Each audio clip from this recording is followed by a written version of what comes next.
अरे साहब, कहा गया सीता जी का पर्यवसन हुआ, तो सीता जी का पर्यवसन जब हुआ है तो अयोध्या में ऐसे नहीं हुआ।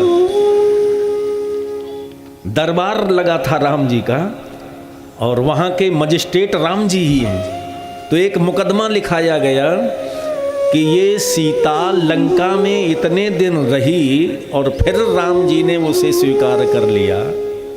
तो एक व्यक्ति बोला है कि हम वो राम थोड़ी हैं कि जो तुम्हें रख ले, तुम तो रात भर गायब रही हो। हम वो राम थोड़ी हैं कि इतने दिन बाद अपनी पत्नी को फिर सम्मान के साथ रख ले। तो ये मुकदमा हो गया कि सीता तो सदोष है, फिर सतोष सीता को राघव राम ने स्वीकार क्यों किया? तो मुकदमा सीता के खिलाफ हुआ है। तो अब तारीख पड़ी अयोध्या में राम जी के कोर्ट में कि सीता अपना पक्ष रखने के लिए आए। एक तारीख पड़ी, सीता जी को सम्मन गया यानी बुलावा गया, और महारानी सीता नहीं गई। दोबारा सम्मन गया, नहीं गई। 5 तारीखें पड़ी, सीता जी एक भी तारीख में नहीं गई। और परिणति आप जानते हैं, मुकदमे में लगातार आप और आपका वकील आपका पक्ष न रखे तो मजिस्ट्रेट आपके खिलाफ मुकदमा का निर्णय सुना देगा। और यही हुआ। सीता का पर्यवसन जब पारित हो गया अयोध्या के दरबार से तो झरझर आंसू बहने लगे भगवती सीता के। तो हिला के पूछा किंकरियों ने, जो सेविकाएं थी, कि मैंने लाख कहा महारानी कि आप अपना पक्ष रखो, आप निर्दोष हैं और निर्दोष होने के बाद आपको दंड मिले तो ये सर्वथा अनुचित होगा। आपने मेरी एक बात नहीं सुनी, आपके खिलाफ मुकदमा में निर्णय सुना दिया गया। अब हम लोग तुम्हारे बिना कैसे रहेंगे? सोच नहीं सकते हैं जंगल में तुम्हें कैसे कैसे कष्ट मिलेंगे। अब महारानी ने अपनी सेविकाओं किंकरियों को जवाब दिया था,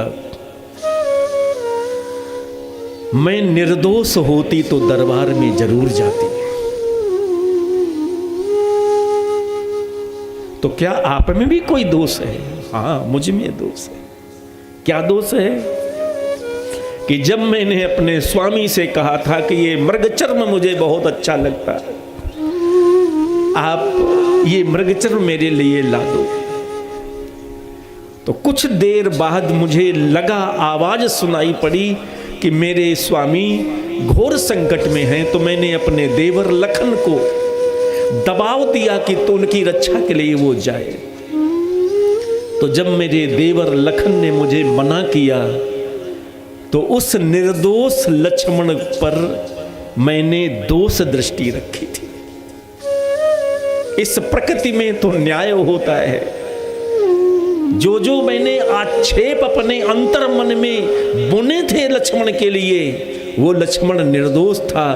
तो जब मैं किसी निर्दोष लक्ष्मण के ऊपर सदोष भावना से ग्रसित हो चुकी तो मुझे तो ये दंड मिलना ही चाहिए था। इसलिए जो कुछ न्यायालय से निर्णय दिया गया है वो मैं स्वीकार करती हूं। ये धर्म नहीं, ये परम धर्म है। आपके साथ जो जो घट रहा है आप अपने अंतर मन से पूछिए, आप उसके योग्य हैं? आपके व्यवहार और जीवन के अनुरूप आपके साथ हो रहा है कि प्रतिरूप हो रहा है? तो पता लग जाएगा, वहां से न्याय है साहब।